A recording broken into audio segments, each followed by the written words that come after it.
Off the ball. This is News Talk. You're welcome back. It is Tuesdays Off the Ball. Nathan with you until 10 o'clock. 53106 is the text number. If you're out and about, the easiest way to listen in is on the brand new OTB Sports app. Just search for OTB Sports in the App Store or the Play Store. We're going to talk tennis because I'm sure you've seen the footage at this stage of Novak Djokovic hitting a line judge with a ball at the US Open, disqualified from the tournament in his fourth round match against Spain's Pablo Carreno Busta. To talk about this, we're joined by Irish tennis player Conor Niland. Evening, Conor. Evening, Nathan. How are you? Not too bad. So, geez, I don't think it's been a particularly good 2020 for anybody, but it's turning into a nightmare year, it seems, for Novak Djokovic. And, well, a lot of what he's done this year divides opinion, but with this, he can't really have any complaints at all. Or can he? No, he can't. I was watching it live, and as soon as it happened, I was on WhatsApp to friends and family saying Djokovic is on his way out. It's a cut and dry. The conversation at the net between the referee and Djokovic went on for quite a long time, and I was thinking, are they not going to bottle this? Are they? Because Djokovic is such a big star. But actually, what transpired was, I think Djokovic was trying to persuade the referee, that it was unintentional and that that the lines judge was fine and wasn't going to go to hospital. I think was one of the sentences he used, and I think then he compounded it by leaving Flushing Meadows straight away and not doing a press conference. So he compounded it by kind of just leaving the site and not facing the media. So it was not a good evening. Just on the rule then, because listen, the argument for Djokovic is that it wasn't malicious. He didn't aim it at the line judge. He was just very unfortunate or reckless, depending on which way you want to look at it. But you have experience of this. You were defaulted from a Challenger Tour event back in 2009 when you hit a line judge with a tennis ball. Firstly, you might tell us about that experience and what happened there.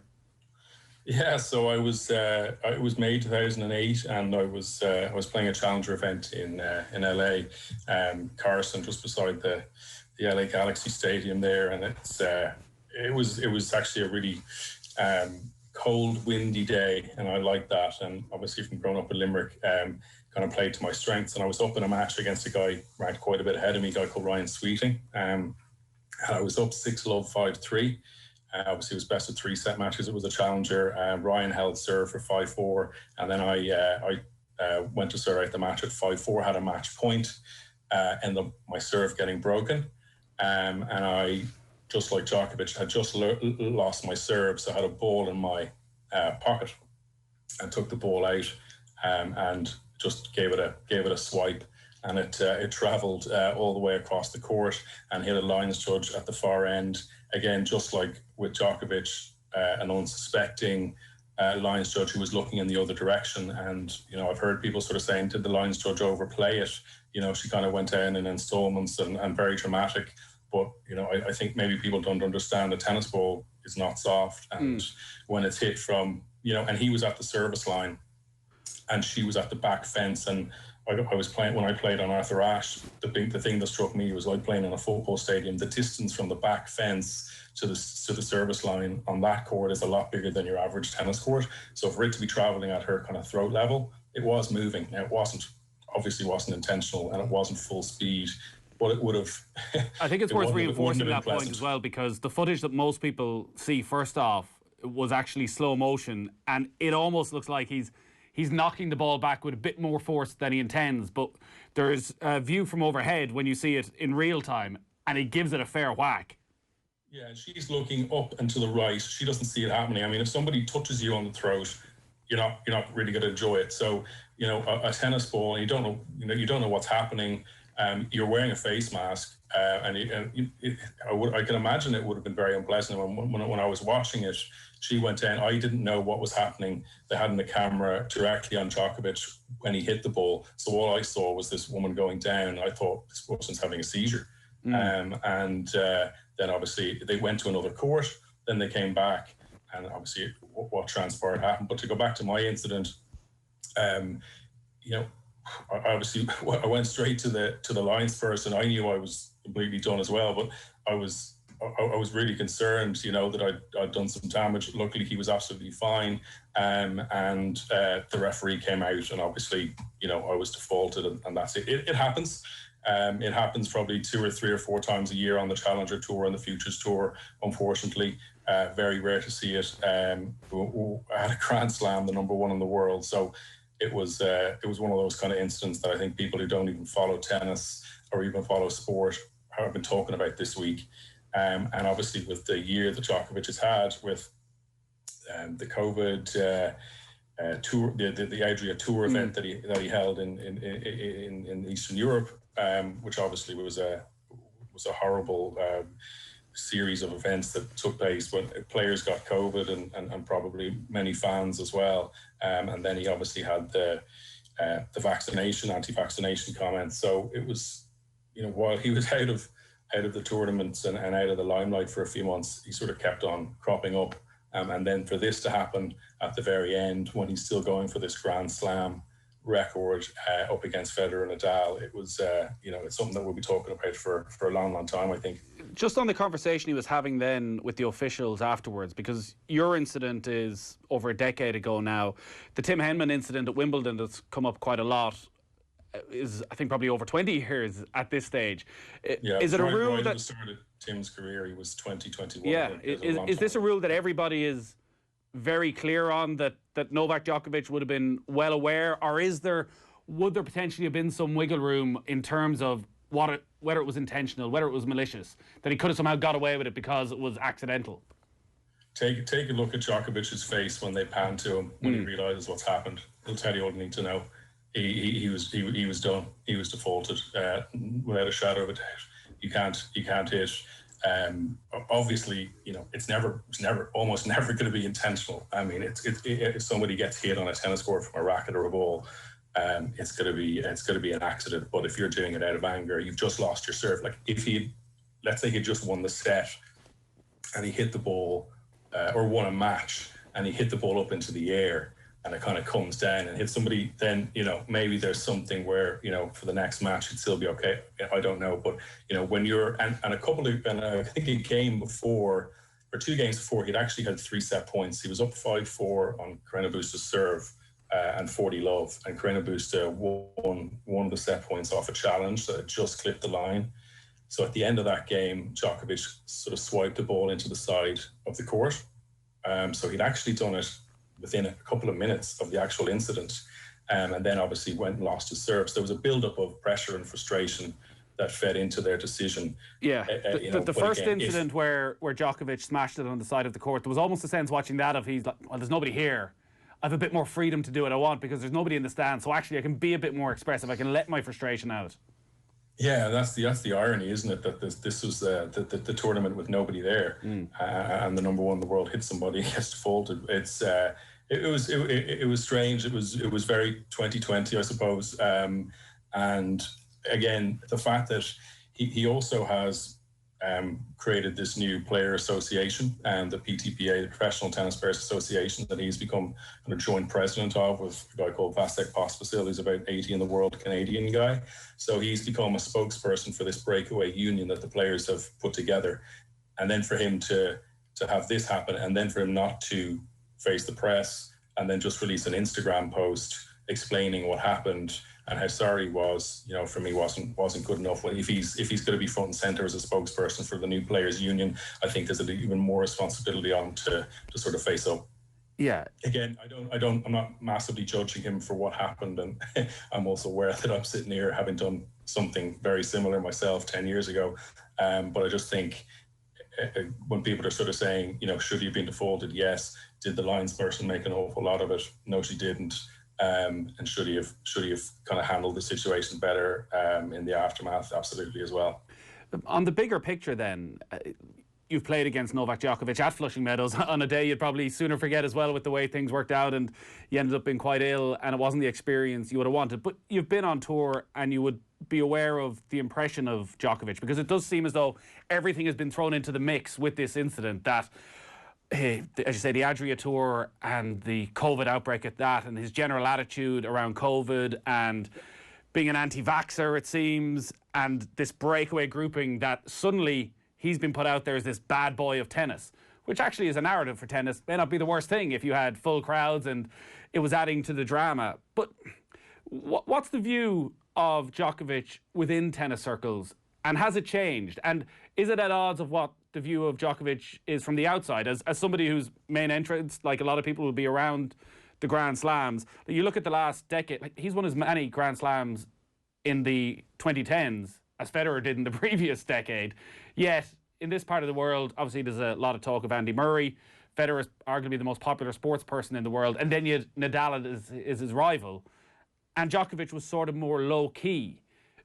What was the impression within tennis? He was always from say that the tennis fan. He was the third wheel, and he came in on the Nadal Federer, the perfect rivalry, the lefty, the righty, the grinder against the artist, and he came in then. And where do you put him? So he was never taken in almost by the tennis fan, and then he's always tried to. I know it's become a bit of a cliche to say this at this stage, but he's always almost tried to be liked too much. And that's then worked against him. But it's funny, as I say, like he could have just gone quiet in the last 6 months, but he's managed to put his foot in it 3 or 4 or 5 different times. There was talk about changing order molecules with the power of positivity on an Instagram live. Again, he's just continued to sort of reveal. Quirky is probably too light a word. Is potentially dangerous sort of views on things that has gone from him being this slightly unloved, unbelievable tennis player to this unbelievable tennis player that seems to have what's becoming a bit of a tattered legacy. Whereas Nadal and Federer have just sort of cruised through the last 20 years with no controversy that I can kind of think of off the top of my head right now. So yeah, it's been a weird year. And then when he's got the PTPA thing happening, a lot of the lower ranked players would see Djokovic as sort of a knight in shining armor here, because essentially what he's doing is he's creating a breakaway group so that the tennis players can strike and bargain for more money, because the revenue that the players are getting at the top events has gone from maybe 8% to 12% of revenues. And I think the NFL and these sports organizations are more like 60%.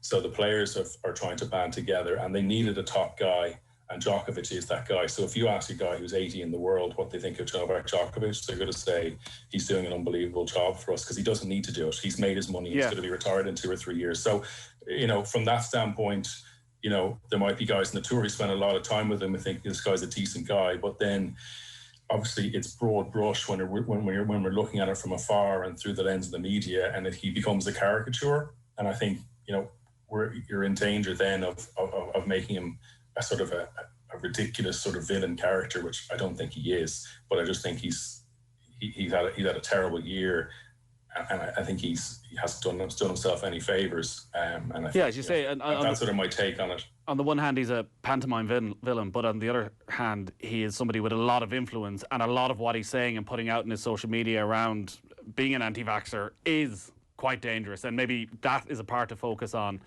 as well over the coming months and keep an eye on with Djokovic. Just on the Players' Council, does he have a point? Because I saw it put forward this week that the prize money at the US Open is the same as previous years, yet their revenue is going to be way down. There's nobody actually there. So there's no corporate seats being sold, there's no ticket sales, there's nobody buying any drinks, yet still they can afford to pay the players exactly what they paid them last year, which would raise the question, should they actually be paying them more? Does he have a valid point that an awful lot of people are making a lot of money out of tennis, and if you're not one of the top 50 in the world, you're not going to be making that money? Yeah, so there's something called the Wimbledon surplus, which is a £30 million donation that the Wimbledon tournament gives to the Lawn Tennis Association every year. Every year they have sort of £30 million sterling that they kind of don't know what to do with. That's the level of money that's sort of awash at these biggest events. And while the prize money for the winner and the finalist of the US Open would be, $3 million, it's unbelievable. It's the guy who's 100 in the world, who is playing 25 weeks a year, maybe losing in the first or second round of a Grand Slam, isn't seeing any of this. And then you've also got the issue of appearance fees that are going to the top guys. So, Federer is getting, maybe $1 million million a year to go and play Dubai or Doha or whatever, one of those lower tier events every year, and that's not factored into the prize money. But it's a cost to the tournament, but it's going directly into the pocket of the very top players. So the top players need a voice. And the structure of the ATP in the last 30 years has been that the players have a seat at the board, but they keep getting voted down because it's obviously only one seat. So they get voted down by the representatives of the tournaments, the agents, and the ATP itself. So what this union is trying to do is saying, well, look, we're going to cash in our seat at the table for the ATP because it actually isn't making for any meaningful change, and we're going to create our own group so we can actually unionize.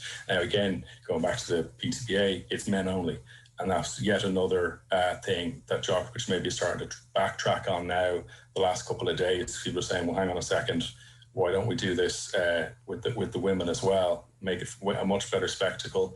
The biggest tournaments always have the men and the women involved together. They draw the biggest crowds. And, Andy Murray's obviously said he doesn't really want to be a part of it until, the women, certainly we get a little bit more sight about what their stance is. But, the women are exactly the same. The ladies who are 80 in the world, aren't making an awful lot of money. And it sounds like kind of a big number, but if you think about it, 80 players in a worldwide sport, it's not like the golfers. It seems like the top 500, 600, 700 golfers are all making very good money, whereas in tennis, it's just the top 50, really. We're pretty much out of time, but Djokovic's elimination, coupled with the fact that Federer and Nadal aren't there, and Andy Murray's also gone, means we're going to have a new Grand Slam champion. Give me a name. Well, I think Thiem would have been a fair shout even with Djokovic still in the draw. Lost him in 5 sets at the Australian Open and played loads of exhibition matches, including the Adria Tour. Yeah. So he's a lot of wins under his belt and won in straight sets against Auger-Aliassime. And he's made 3 Slam finals. So he's... That your pick? He's thereabouts. Yeah, he's my pick. All right. Conor, we're out of time, unfortunately. Thanks a lot for joining us. Cheers, Nathan. That's Conor Niland there. If you missed out on any of that, you can get it all on the podcast network. Quick break, and then we're going to be talking to Sinead Ahern.